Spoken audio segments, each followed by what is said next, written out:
नमस्कार। आज मेरी चर्चा का विषय है साहित्यिक शोध और वैज्ञानिक शोध में अंतर। शोध शब्द की उत्पत्ति शुद्ध धातु से हुई है, जिसका सामान्य अर्थ है शुद्ध करना, रूप देना या त्रुटियों या दोषों को दूर करना। निसंदेह शोध शब्द का आज अर्थ विस्तार हो चुका है, जिसका अर्थ मात्र शुद्ध करना या दोषों को दूर करना ही नहीं है, बल्कि शोध प्राप्त अथवा उपलब्ध सामग्री के परीक्षण के बाद सत्य तथ्य की प्रतिष्ठा की प्रक्रिया का परिचायक बन चुका है। किसी भी शोध कार्य में अज्ञात तथ्यों को ज्ञात तथा ज्ञात तथ्यों को पुनर्विवेचन द्वारा स्पष्ट एवं व्यवस्थित किया जाता है। ज्ञान की तह तक, उसकी गहराई तक पहुंचना ही शोध का मुख्य उद्देश्य होता है। मनुष्य सदा से ही जिज्ञासु प्रवृत्ति का रहा है। उसके मन में नित नवीन जिज्ञासाएं उत्पन्न होती ही रहती हैं। इन जिज्ञासाओं के शमन के लिए बुद्धि संपन्न होने के कारण मनुष्य शोध की प्रवृत्ति की ओर उन्मुख हुआ। नए नए प्रयोगों द्वारा नए नए तथ्यों की खोज आए दिन होती रहती है।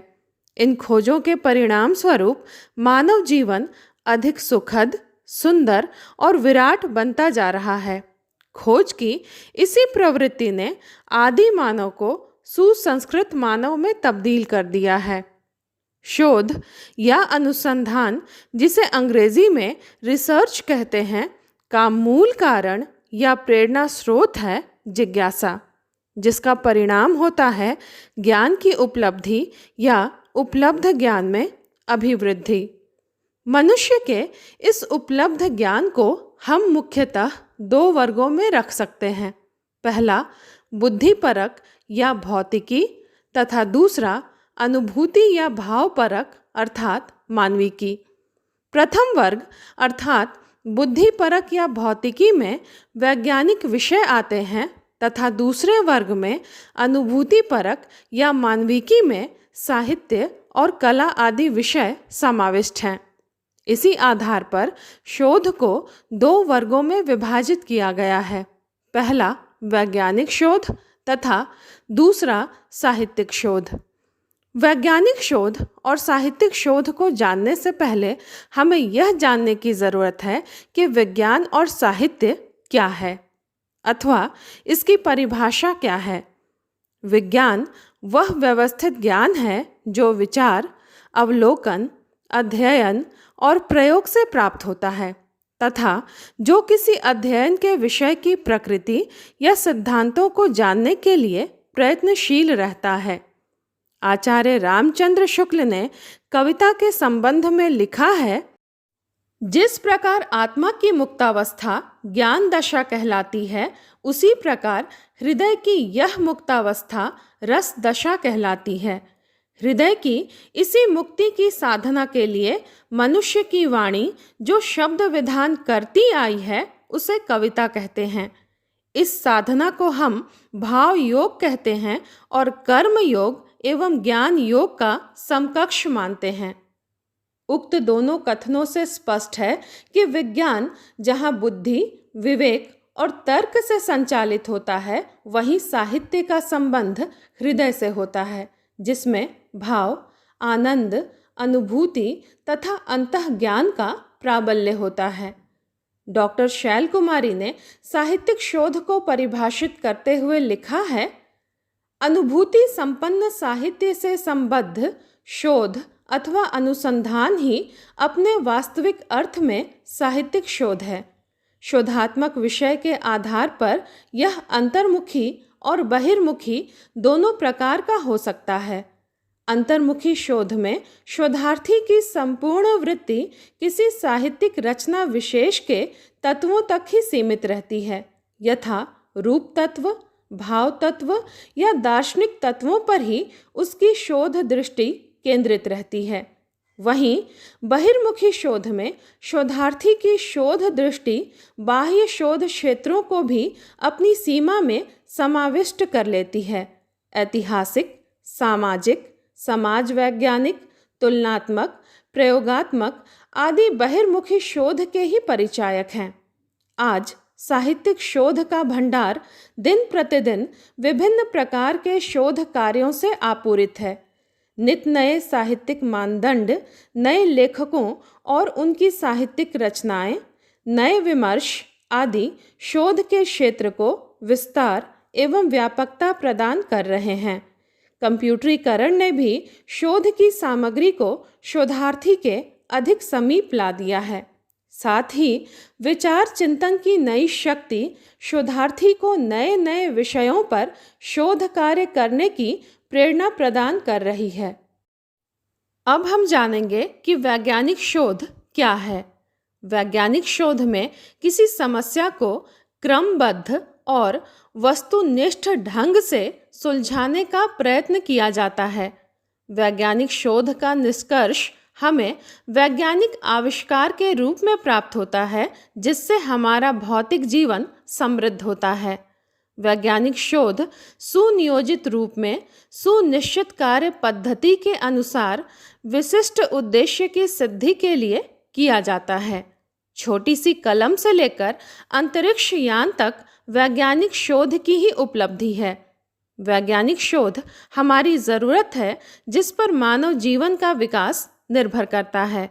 उदाहरण के लिए हम वर्तमान में चतुर्दिक फैली विश्वव्यापी महामारी कोरोना को ले सकते हैं। इस बीमारी ने असंख्य लोगों की जान ले ली। जब से इस बीमारी के प्रकोप और भय का विस्तार हुआ, अधिसंख्य वैज्ञानिक रात दिन शोध कार्य में संलग्न हो गए कि आखिरकार इस बीमारी की कौन सी दवा कारगर और उपयोगी हो सकती है।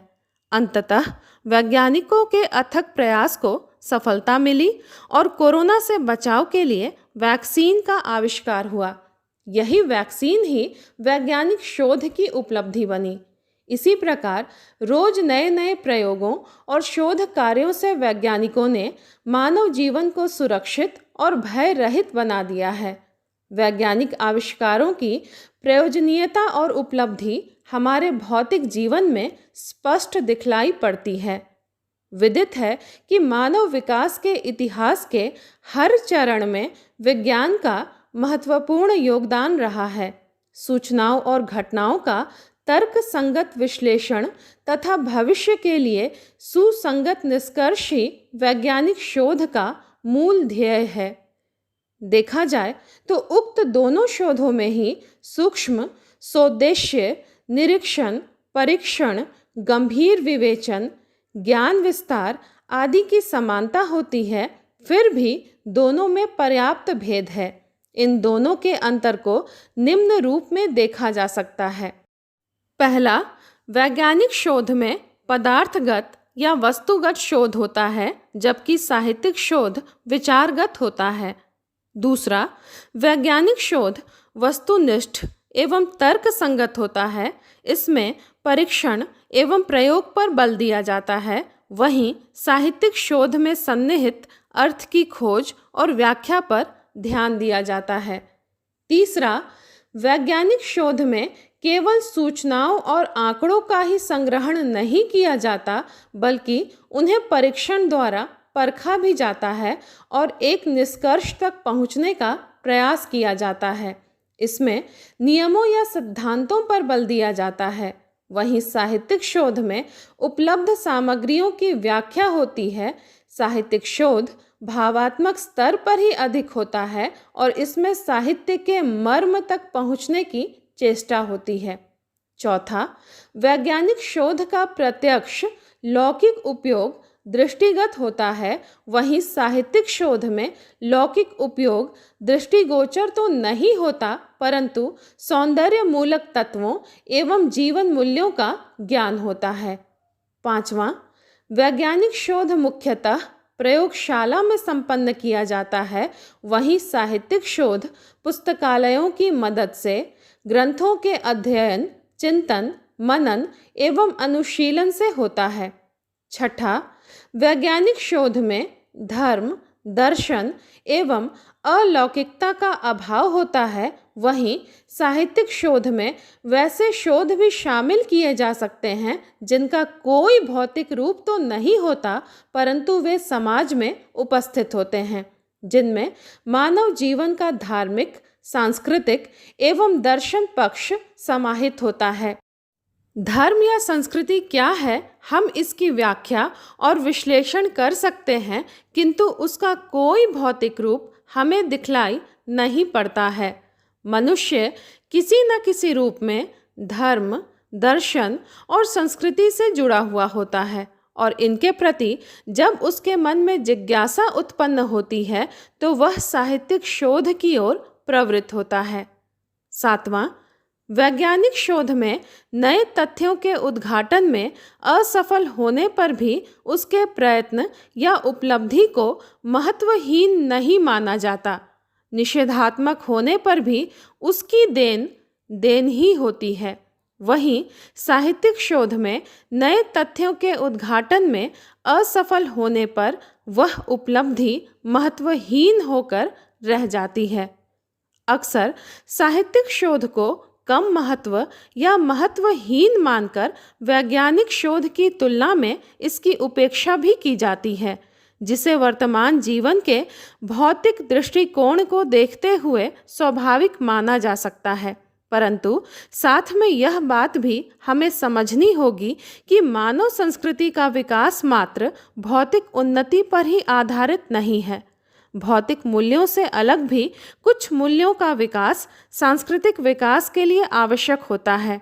साहित्य, दर्शन, कला आदि के द्वारा ऐसे मूल्यों की समाज में प्रतिष्ठा होती है। साथ ही मानव की बौद्धिक प्रतिभा एवं सृजनात्मकता भी नजर आती है।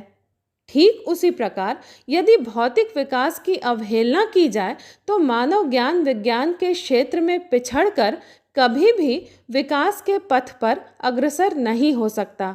अतः मानव जीवन के समुचित एवं समग्र विकास के लिए भौतिक एवं अभौतिक दोनों क्षेत्रों के विविध विषयों में शोध कार्य अपेक्षित है, जिससे हमारा भौतिक जीवन तो समृद्ध होता ही है, मानवीय मूल्य भी हमारे जीवन में प्रतिष्ठित होते हैं। जिस जाति में इन मूल्यों का विकास नहीं होता, उसकी सभ्यता में स्थिरता और शांति प्रियता का अभाव होता है। साथ ही उसका भौतिक विकास भी समय के साथ विनाश का रास्ता खोल देता है। जैसे वैज्ञानिक शोध के परिणाम कई बार विनाशकारी सिद्ध हो सकते हैं, उसी प्रकार मनुष्य का आत्मगौरव का भाव दिशाहीन होकर समाज को पथभ्रष्ट भी कर सकता है।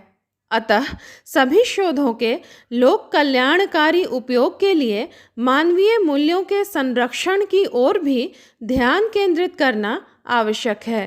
धन्यवाद।